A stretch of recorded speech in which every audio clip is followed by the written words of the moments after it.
வணக்கம், welcome to Balu finance. இன்றைக்கி ரொம்ப முக்கியமான ஒரு 2 டாபிக் பற்றி தான் பேச போகிறோம். இந்த டாபிக் யாரெல்லாம் கற்றுக்கணும் அப்படின்னா, நான் சேவ் பண்ண போகிறேன், இன்வெஸ்ட் பண்ண போகிறேன், ஸ்டாக் மார்க்கெட்டில் வரப்போகிறேன் அப்படின்ற பர்சனாக இருந்தாலும் சரி, இல்லைங்க நான் டெய்லி வேலைக்கு போகிறேன், சம்பாதிக்கிறேன், டெய்லி சம்பாரித்து என் வீட்டில் இருக்க ஃபினான்ஷியல் பிளானில் நான் தான் பார்க்குறேன் அப்படின்ற பர்சனாக இருந்தாலும் சரி, வேலைக்கு போகிற எல்லாருமே கற்றுக்கக்கூடிய 2 டாபிக். இந்த 2 டாபிக் அது என்ன அப்படின்னா, ஒன்று பணவீக்கம், இன்னொன்று வட்டி விகிதம். இது 2ஐயும் கண்டிப்பாக தெரிஞ்சிருக்கணும். நம்ம பணவீக்கம்னா ஓரளவு தெரியும், ஆனால் நம்ம அது டீப்பாக படிச்சிருக்க மாட்டோம். ஆனால் வட்டி விகிதம்னா நிறைய பேருக்கு தெரிய வாய்ப்பு இல்லை. நான் அது என்ன அப்படின்றத உங்களுக்கு கண்டிப்பாக நான் சொல்லிக் கொடுக்குறேன். பணவீக்கத்தை பற்றி முதல்ல நம்ம பேசிடுவோம். முதல்ல பணவீக்கம்னா என்ன அப்படின்னா, டெய்லி உங்களுடைய பர்ச்சேசிங் பவர் கம்மியாகுது. அதாவது உங்கள் பணத்துடைய மதிப்பு ஒவ்வொரு நாளைக்கு நாள் கம்மியாகிக்கிட்டே இருக்குது இல்லையா? நீங்கள் சின்ன வயசில் 100 ரூபாய்க்கு வாங்கின பொருளை இன்றைக்கி அதே 100 ரூபா கொடுத்து வாங்க முடியுமானா கண்டிப்பாக வாங்க முடியாது.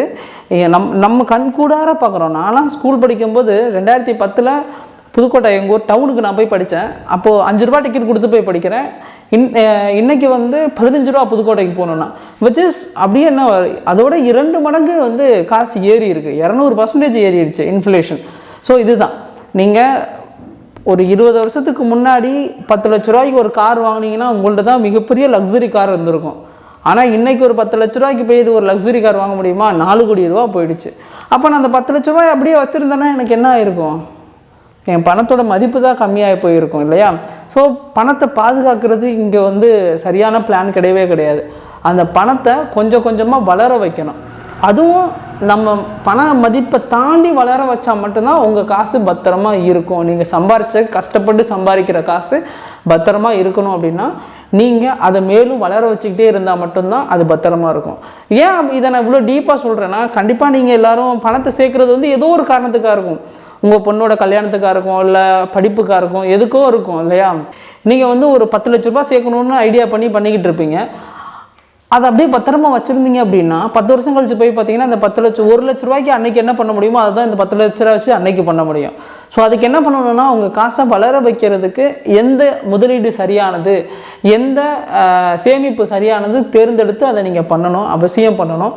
இது எல்லாரும் சாதாரண வேலைக்கு போகிற ஒரு ஆட்கள் கற்றுக்கக்கூடிய விஷயம்.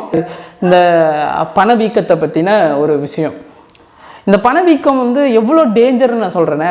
இப்போ நீங்கள் ஆறெல்லாம் பார்த்தீங்கன்னு வச்சுக்கோங்களேன், ரொம்ப சட்டிலாக இருக்கும். அதில் வர அலைகளுடைய பவர் நமக்கு தெரியவே தெரியாது. பார்த்தா சட்டிலாக அழகாக வாட்டர் ஃப்ளோ இருக்க மாதிரி இருக்கும். ஆனால் நீங்கள் குதித்து பார்த்தீங்கன்னா தெரியும், அதோட ஃபோர்ஸ் ரொம்ப ஹெவியாக இருக்கும். ஆளை பிடிச்சி உள்ளே இழுத்துட்டு போயிடும். அந்தளவுக்கு ஹெவியாக ரிவரில் பாஸ் ஆகும் வாட்டர்லாம். ஸோ அந்தளவுக்கு டேஞ்சர் பணவீக்கன்றது. நமக்கு டெய்லி நம்ம ஏர்ன் பண்ணுறோம், அதை ஸ்பெண்ட் பண்ணுறோம், நமக்கு ஒன்றும் தெரியாது. ஆனால் நீங்கள் லாங் டேர்மில் போய் பார்த்தீங்கன்னு வச்சுக்கோங்களேன், உங்கள் காசு ஒன்றுமே இல்லாமல் போயிடும். ஒரு எக்ஸாம்பிளுக்கு சொல்கிறேன். இப்போ பணவீக்கம் ஒரு 10% இருக்குது அப்படின்னா, இன்றைக்கி நான் 100 ரூபா வச்சுருக்கேன்னா அந்த 10 வருஷம் கழிச்சு அது காசே கிடையாதுங்க. அவ்வளோ டேஞ்சரு பணவீக்கம். ஸோ அது தெரிஞ்சுக்கிட்டு நீங்கள் அதை ஓவர் கம் பண்ணுறதுக்கு எந்த மாதிரியான இன்வெஸ்ட்மெண்ட்டை சூஸ் பண்ணணுமோ அதை சூஸ் பண்ணுங்கள். இப்போ கரண்டாக இருக்கிற பணவீக்கம் எவ்வளவு அப்படின்னா எக்ஸாக்டாக நம்ம சொல்ல முடியாது. எக்ஸாக்டாக கவர்மெண்ட் டிக்ளேர் பண்ணுறது 4%லேருந்து 5% தான் டிக்ளேர் பண்ணுறாங்க. பட் கரண்டாக இருக்கிறது 7.25%லேருந்து 8% வரைக்கும் இன்ஃப்ளேஷன் இருக்குது அப்படின்றது ஒரு ஆர்டிக்கலில் படித்தேன். அதுதான். அப்போ நீங்கள் வருஷத்துக்கு 8% மேலே வரக்கூடிய வருமானம் உள்ள ஒரு முதலீட்டை நீங்கள் தேர்ந்தெடுக்கிறது மிக அவசியமாக இருக்குது அப்படின்னு நான் நம்புகிறேன். ஸோ இப்போ பணவீக்கத்தை பற்றி நல்லா தெளிவாக தெரிஞ்சுக்கோங்க. டெய்லி உங்கள் காசோட மதிப்பு குறைஞ்சிக்கிட்டே இருக்குது. இதுக்கு பேர் தான் பணவீக்கம், இன்ஃப்ளேஷன். இதுக்கப்புறம் இன்ட்ரெஸ்ட் ரேட். அது என்னப்பா? வட்டி விகிதம். இந்த வட்டி விகிதத்தை நான் எதுக்கு கற்றுக்கணும் அப்படின்னா, இந்த வட்டி விகிதம் தான் இந்த இந்தியாவையே ஆட்டி படைக்குது. அதாவது ஆர்பிஐ இருக்காங்க இல்லையா, இந்த ஓவரால் பொருளாதாரத்தை சரிபடுத்துறதே எதுன்னு பார்த்தா இந்த வட்டி விகிதம் மட்டும்தான். இந்த வட்டி விகிதமும் பணவீக்கமும் சேர்ந்து தான் இந்தியாவுடைய பொருளாதாரத்தை தூக்கி நிறுத்துதுன்னு நம்ம சொல்லலாம். இப்போ வட்டி விகிதம்னா என்ன அப்படின்னா, நான் ஒரு 1 லட்ச ரூபா வச்சுருக்கேன், ஒருத்தவர்கிட்ட வட்டிக்கு கொடுக்குறேன், ஒரு 10%க்கு வட்டி கொடுக்குறேன். என்னோடய 1 லட்ச ரூபா அவர் வச்சு ஏதோ ஒன்று பண்ணுவார். ஆனால் 1 லட்ச ரூபா அவர் வச்சுருக்கிறதுனால அதுலேருந்து 10% எனக்கு வட்டியாக கொடுத்துட்ருப்பார். இதுதான் வட்டி இல்லையா? இப்போது நான் ஒரு என்கிட்ட காசு இருக்குது, எனக்கு கீழே இருக்கவங்களுக்கு நான் வட்டி கொடுக்கலாம். எனக்கு யார் வட்டி கொடுப்பா? பேங்க் வட்டி கொடுக்கும். பேங்குக்கு யார் வட்டி கொடுப்பா அப்படின்னா அதுக்கும் மேலே பெரிய முதலாளி ஒருத்தர் இருக்கார். அவர் தான் reserve bank of India, RBI. நம்ம எல்லா நோட்லேயும் இருக்கும் ரிசர்வ் பேங்க் ஆஃப் இந்தியா அப்படின்னு சொல்லிட்டு நம்மளுடைய எல்லா பணத்துலேயுமே அந்த பேர் இருக்கும். அவங்க என்ன பண்ணுவாங்கன்னா பேங்குக்கு வட்டிக்கு கொடுப்பாங்க. பேங்கு இங்கே இருக்க எல்லா மக்களுக்கும் வட்டி கொடுக்கும். ஓகேங்களா? இப்படி தான் மணி சர்க்குலேட் ஆகும்.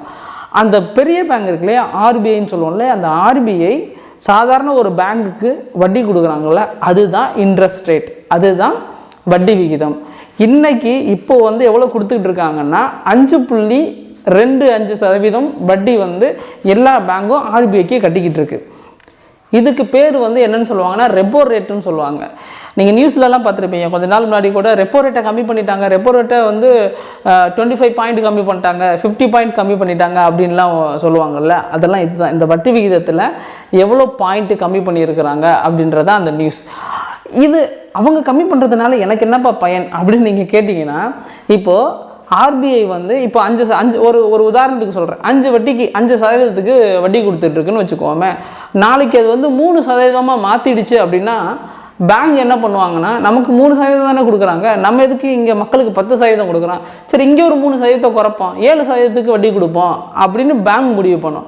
அப்படி பேங்க் முடிவு பண்ணும்போது நம்ம எல்லாம் என்ன பண்ணுவோம், வட்டி கம்மியாக இப்போ லோன் கிடைக்குதுப்பா போய்ட்டு எல்லோரும் வாங்குவோம். எல்லோரும் லோனை வாங்கி என்ன பண்ணுவோம், ஏதோ ஒரு தொழிலில் போடுவோம், அந்த காசை வச்சு ஏதோ ஒன்று பண்ணுவோம் இல்லையா, அப்போ பொருளாதாரம் வளரும். ஸோ இதுதான் வட்டி விகிதம். எல்லாருடைய பண தேவைகளையும் பூர்த்தி பண்ணுறதுக்கு அரசாங்கம் என்ன பண்ணுன்னா வட்டி விகிதத்தை கம்மி பண்ணுவாங்க. இல்லை மக்கள் எல்லாருக்கிட்டையும் காசு அதிகமாக இருக்குப்பா, அதை கம்மி பண்ணணும், நிறையா எல்லோரும் பயங்கரமாக செலவு பண்ணுறாங்க அப்படின்னு அரசாங்கம் நினச்சிச்சு அப்படின்னா வட்டி அங்கே ஏற்றும். அங்கே வட்டி ஏற்றும் போது பேங்கு இங்கே வட்டியை ஏற்றும், இங்கே வட்டியை ஏற்றும் போது நம்ம ஆளுங்க என்ன பண்ணுறோம், ஐயோ இங்கே இவ்வளோ வட்டி கொடுக்குறாண்டா போய் வாங்காதான்னு சொல்லிட்டு இங்கே ஸ்பெண்டிங்கை நம்ம கம்மி பண்ணிவிடுவோம். ஸோ இப்படி தான் இந்த பொருளாதாரமே நகர்ந்துக்கிட்டு இருக்குது, இந்த இன்ஃப்ளேஷனும் இன்ட்ரெஸ்ட் ரேட்டும். இப்போ ரெப்போ ரேட்னா என்னன்னு நான் சொல்லிட்டேன். ரெப்போ ரேட்னா பெரிய RBI வந்து பேங்க்கு வட்டி கொடுக்குறதா ரெப்போ ரேட் இல்லையா. ரிவர்ஸ் ரெப்போ ரேட்டுன்னு ஒன்று இருக்குது. இப்போது நான் ஒரு பேங்க் வச்சுருக்கேன், என்கிட்ட நிறைய காசு இருக்குது, மக்கள்கிட்ட வட்டி கொடுக்க போக என்கிட்ட நிறைய காசு இருக்குது, நான் போய்ட்டு RBI கிட்ட போய்ட்டு ஒரு FD போடுறேன், ஒரு ஃபிக்ஸ்டு டெபாசிட் போடுறேன் அப்படின்னா அதுக்கு RBI எனக்கு வட்டி கொடுப்பாங்க. எவ்வளோ வட்டி கொடுப்பாங்க, இப்போதைக்கு கரண்டில் கொடுத்துட்ருக்குது 3.35% வட்டி கொடுத்துட்ருக்காங்க. அதை வந்து ரிவர்ஸ் ரெப்போ ரேட்டுன்னு சொல்லுவாங்க. ஒருவேளை RBI அந்த ரிவர்ஸ் ரெப்போ ரேட்டை கம்மி பண்ணினாங்க அப்படின்னா இந்த பேங்க் நான் என்ன பண்ணுவேன், அங்கே போய் கொடுக்க மாட்டேன், ஏன்னா அங்கே வட்டி கம்மியாக கொடுக்குறாங்களா. அப்போ என்ன பண்ணுவேன், என்கிட்ட இருக்க அதிகமாக இருக்கிற காசை மறுபடியும் மக்களுக்கு இன்னும் குறைஞ்ச வட்டியில் கொடுக்கறதுக்கு முயற்சி பண்ணுவேன். ஸோ அதை கம்மி பண்ணினாலும் மக்களுக்கு பயனுள்ளதாக இருக்கும். ஸோ இந்த 2 டாப்பிக்கை நீங்கள் தெரிஞ்சுருக்கணும். ஒன்று repo rate and reverse repo rate. இது 2 தெரிஞ்சிருச்சுன்னா ஒரு கம்பெனியில் நீங்கள் முதலீடு பண்ணுறீங்க அப்படின்னா அந்த கம்பெனிக்கு வந்து பயங்கர கடன் இருக்குது அப்படிங்கும்போது ஒரு ரெப்போ ரேட்டை கம்மி பண்ணும்போது அந்த கம்பெனியோடைய கடனோட மதிப்பும் கம்மியாகும். அப்போ கடனோட மதிப்பு கம்மியாகும்போது அந்த பங்கோட விலை அதிகமாகும். ஸோ அதை நம்பி தான் overall economy, share market and everyday நம்ம எல்லாருமே அதை நம்பி தான் இருக்கிறோம். அதில் சேஞ்ச் பண்ணினாங்கன்னா இங்கே பயங்கரமான சேஞ்சஸ் வந்து நடக்கும். எனக்கு 2 டாபிக் தெரிஞ்சிருச்சுப்பா, பணத்தோட மதிப்பு கம்மியாகிறதா இன்ஃப்ளேஷன், ஓகே.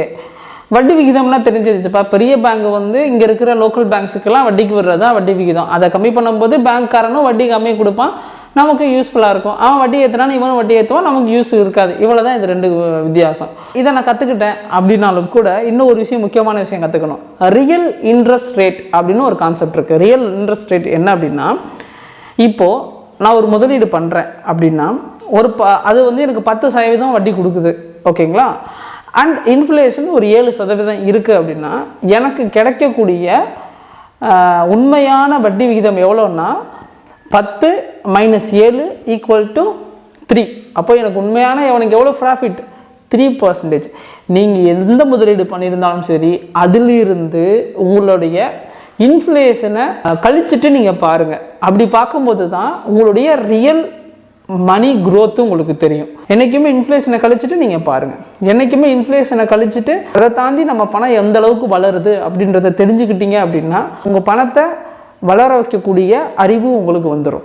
இதெல்லாம் நான் ஏன் கற்றுக்கணும் அப்படின்னு கேட்டிங்கன்னா, பியூராக நீங்கள் லாங் டேர்மில் ஃபோக்கஸ் பண்ணுற ஒரு பர்சனாக இருந்தீங்க அப்படின்னா கண்டிப்பாக இன்ஃப்ளேஷனாக இருந்தாலும் சரி, ரெப்போ ரேட், இன்ட்ரெஸ்ட் ரேட்டாக இருந்தாலும் சரி, இது எல்லாத்தையும் நீங்கள் கற்றுக்கிட்டால் மட்டும்தான் உங்களுடைய ஃபியூச்சர் கோலை அச்சீவ் பண்ணுறதுக்கு ரொம்ப ஈஸியாக இருக்கும். ஸோ ஃபைனலி இன்ஃப்ளேஷனாக என்ன, இன்ட்ரெஸ்ட் ரேட்னா என்ன, ரியல் இன்ட்ரெஸ்ட் ரேட்னா என்ன அப்படின்னு நான் உங்களுக்கு சொல்லிட்டேன். இதை மனசில் வச்சு இன்வெஸ்ட் பண்ணுவீங்கன்னு நம்புகிறேன்.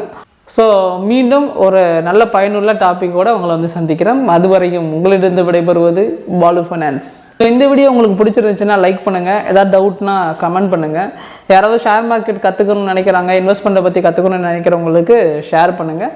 என் சேனலை சப்போர்ட் பண்ணுறதுக்கு சப்ஸ்கிரைப் பண்ணுங்கள். ரொம்ப நன்றி.